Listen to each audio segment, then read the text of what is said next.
I coined the term MasterPixels after masterpieces for classic artwork, like the girl with the pearl earring.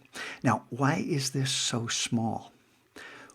Well, the reason is I discovered that this process works best with very low resolution images, where there's a lot of difference when we can select. If I hold down Command and click on this layer, I'm going to select the pixels on this layer. I don't know if you can see right there, I'm going to hit Command 0 in order to bring this to full screen. There are the pixels I selected. And I'm going to zoom in more so you can see. And through experimenting with this process, I discovered that having light colors on the corners was essential due to the process we're going to be using, so you don't have this buildup of color along the edges. And also the less distinct, these very subtle tones lead to the most positive outcomes.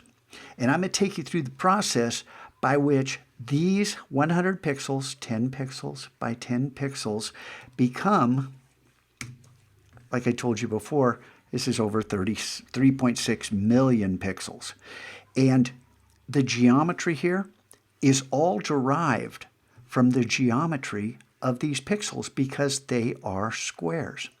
Now, the steps involved in this are going to take you through all kinds of custom shortcuts, blending modes, opacity shifts, smart objects, into different ways to achieve multiplying the geometry in order to arrive at something that isn't complete noise. It's really easy to take pixels and create just visual noise. It's a little more difficult and challenging to control the process so that you don't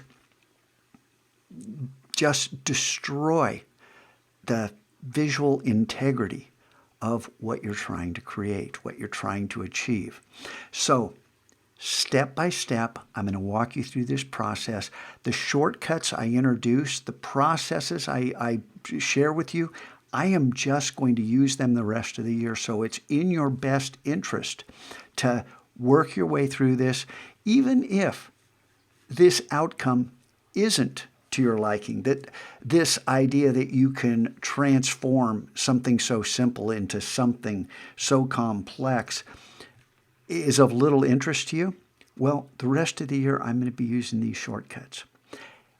I want you to learn how to use them as well. It takes practice. Are you willing to give it a go? Well, I'm going to have a whole series of nested missions, quests, below this where you can walk through. Instead of having 10 or more videos on a quest, we'll keep it to 4, 5, 6, and little manageable chunks. I invite you to take this journey with me and begin to learn how to work Photoshop like a master.